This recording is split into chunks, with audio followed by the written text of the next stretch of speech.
আসসালামু আলাইকুম। আপনি কি বারোকলি লেহেঙ্গা তৈরি করতে চাচ্ছেন? তাহলে আজকের ভিডিও আপনার জন্য। প্রথমে আমি এখানে একটা শাড়ি নিয়েছি, তো আমি শাড়ি দিয়ে বারোকলি লেহেঙ্গা তৈরি করব। আপনি কাপড় দিয়েও করতে পারেন, শাড়ি কেটেও করতে পারেন। প্রথমে আমি কাপড়ের পাড়টা ফেলে দিব। এখান থেকে আমি লম্বার মাপটা নিয়েছিলাম 36 ইঞ্চি। আপনার লম্বায় ঝুলে সেলাইয়ের পরে যতটুকু টেকাতে চাচ্ছেন সেই অনুযায়ী লম্বার মাপটা নিয়ে নেবেন। তো এখানে আমি লম্বা ধরবো 36 ইঞ্চি। এখানে কাপড় ছিল 2 পাট।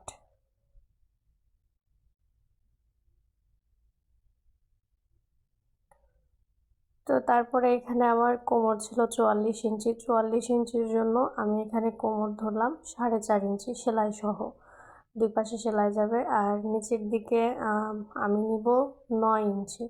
নিচের দিকে নিব 9 ইঞ্চি আর ঘের, আর কোমরটা নিয়েছিলাম 4.5 ইঞ্চি সেলাই সহ। তারপরে এই দাগটার সাথে এই দাগটা মিল করে দিব। তো এখানে কিন্তু হলো 2টা কলি। একইভাবে নিচ থেকে নিয়ে নিলাম 4.5 ইঞ্চি আর এদিক থেকে দিয়ে দিব 9 ইঞ্চি। এই দাগের সাথে এই দাগটা মিল করে দিব। তারপরে এখান থেকে আবার নিতে হবে 4.5 ইঞ্চি আর অপর দিক থেকে নিতে হবে 9 ইঞ্চি। এখন এই দাগের সাথে এই দাগ মিল করে দেব। তো দাগগুলো একটু কোনাকুনি হবে, একদিকে আপনার ছড়ানো হবে, নিচের দিকে হলো ছড়ানো হবে আর কোমরের দিকে একটু চাপা হবে। আমি কিন্তু এখানে কোমরটা নিয়েছিলাম 44 সাইজের জন্য 4.5 ইঞ্চি সেলাই সহকারে। তো এভাবে আমি প্রতিটা দাগ অনুযায়ী কাটিং করে নেব। এখানে আছে 1 2 3টা কলি, নিচে আর একটা পার্ট আছে, তার মানে এখানে মোট হলো 6টা কলি। আমি এখানে দেখাবো 12 কলি। তো একইভাবে আরও 6টা কলি কাটিং করে নেব। কাটিং করার পরে প্রতিটা কাপড় ভাঁজ করে রাখবেন, তাছাড়া এলোমেলো হতে পারে।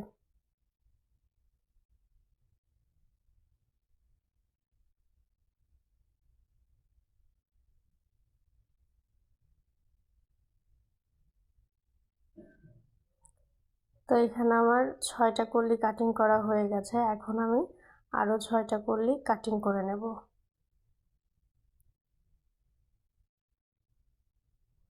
তো নিচের যে আরও অবশিষ্ট কাপড় ছিল সেই কাপড়টাকে একইভাবে ভাঁজ দিয়ে দিব মাঝখান দিয়ে। তো এখানে কাপড় হবে 2 পাট করে নিয়ে আমি পাড়টা কাটিং করে ফেলবো। আপনারা যদি পাড় রাখতে চান রাখতে পারবেন, সমস্যা হবে না। তো একইভাবে এই পাশ থেকে নিলাম 4.5 ইঞ্চি, এখান থেকে নিয়ে নিলাম 9 ইঞ্চি। তার বিপরীত পাশে নিতে হবে 9 আর এই পাশে নিতে হবে 4.5।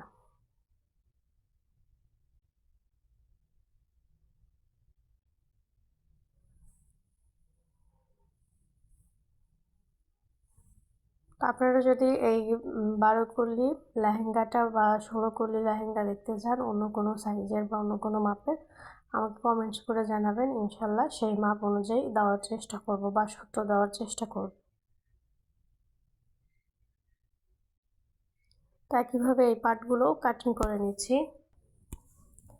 ভিডিওটি যদি ভালো লাগে সবাই লাইক করবেন এবং শেয়ার করে দেবেন। আর পরবর্তীতে কোন ভিডিওটা দেখতে চাচ্ছেন সবাই কমেন্টস করে জানাবেন ইনশাল্লাহ। এই কাপড় থেকে আমি কোমরের অংশটা কাটিং করব। কোমরের এখানে দেখেন আমার 44-এর জন্য আমি এখানে কোমর ধরবো 22, 22 দুগুণে হয় 44, তার সাথে আরও এক্সট্রা করে 1 ইঞ্চি নিয়ে নিব সেলাইয়ের জন্য। তো এখানে নিয়ে নিলাম 23 ইঞ্চি আর লম্বার দিকে দেব, এটা হলো চওড়ার মাপ, আর লম্বার দিকে দিলাম 5 ইঞ্চি। আপনারা 5 ইঞ্চি বা 6 ইঞ্চি যে কোনো একটা দিয়ে দেবেন। এই দাগের সাথে এই দাগ মিল করে কাটিং করে নেব। এটা যাবে কোমর পট্টি।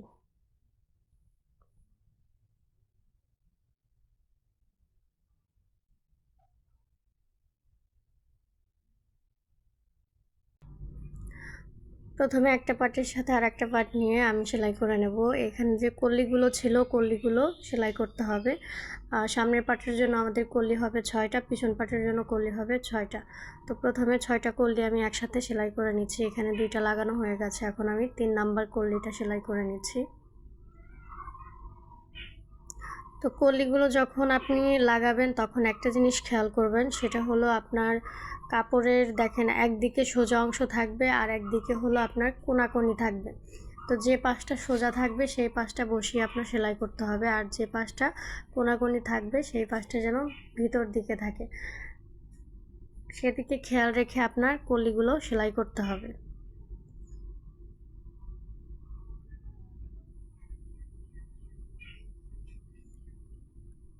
তো একইভাবে সবগুলো কলি লাগাতে হবে। এখানে একটা একটা করে সবগুলো কলি আপনি সেলাই করে নেবেন।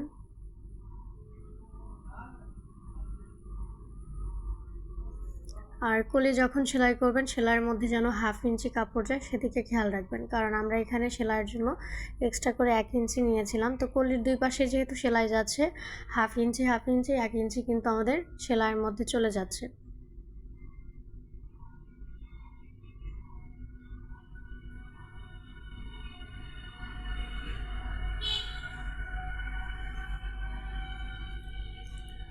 তো এখানে আমার কলি লাগানো হয়ে গেছে, অপর পাটের কলিটাও আমি লাগিয়ে নিয়েছিলাম। এখন সোজা দিক একসাথে রেখে সাইডে সেলাই করে দেব।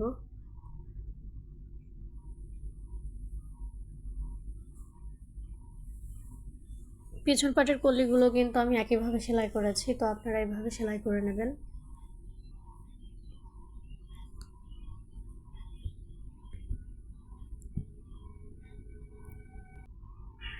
এখানে লেহেঙ্গাগুলো আমাদের 6/7 পেটিকোট বা আমাদের যে সাধারণ পেটিকোট, গোল পেটিকোট যেটা কুচি পেটিকোটও বলা হয়, তো একই সিস্টেম হবে।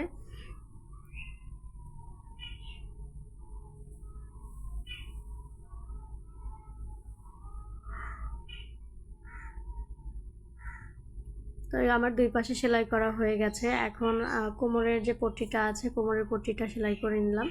দুই পাশে একইভাবে সেলাই করে নেব।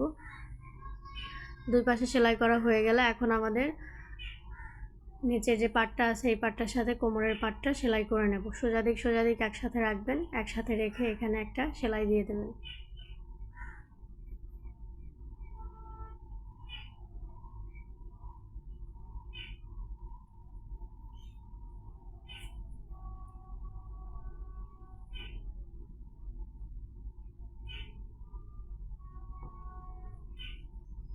তো এখানে সেলাই দেওয়া হয়ে গেছে। এখন কাপড়টাকে আমরা খুলে নিয়েছি। এখন এখানে মাঝখান দিয়ে ভাঁজ দিতে হবে। ভাঁজ দিয়ে তারপরে চিকন করে আর একটা ভাঁজ দেবেন। চিকন করে ভাঁজ দিয়ে পুরো কাপড়টাতে সেলাই করে নেবেন।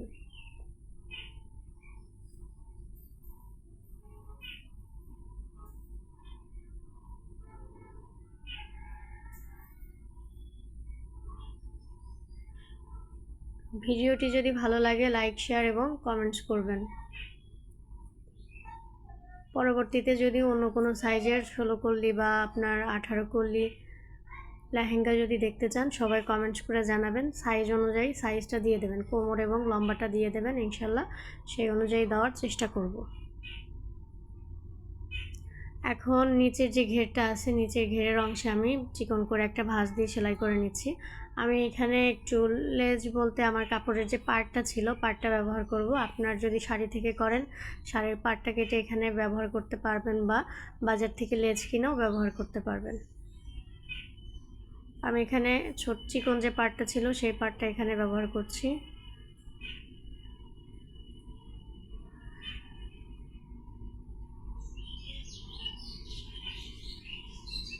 পাড়ের এক পাশে সেলাই দেওয়ার পরে অপর পাশে একইভাবে সেলাই দিয়ে দিব। আপনি যদি লেজ লাগাতে চান এইভাবেই লেজটা লাগিয়ে নেবেন।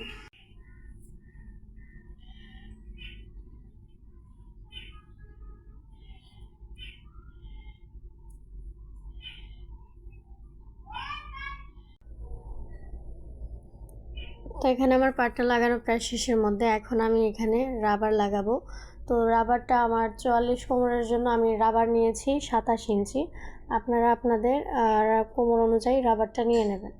আমি নিয়েছি 27 ইঞ্চি। তো এখানে আমি সেফটি পিনের সাহায্যে প্রথমে রাবারটা লাগিয়ে নিব, পরে আবার এখানে একটা চাপ সেলাই দেব।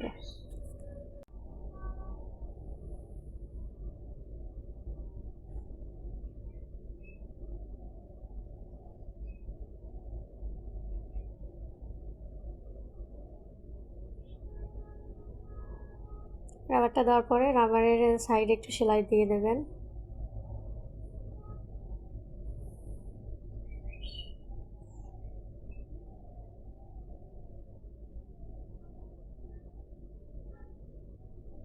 রাবার যেন সব দিকে সমান সমান হয়, তার জন্য আমি কাপড়টাকে একটু সরিয়ে নিচ্ছি। এখন এখানে চাপ সেলাইটা দিয়ে দিচ্ছি। 2 দিকে টান দিয়ে চাপ সেলাইটা দিয়ে দেবেন।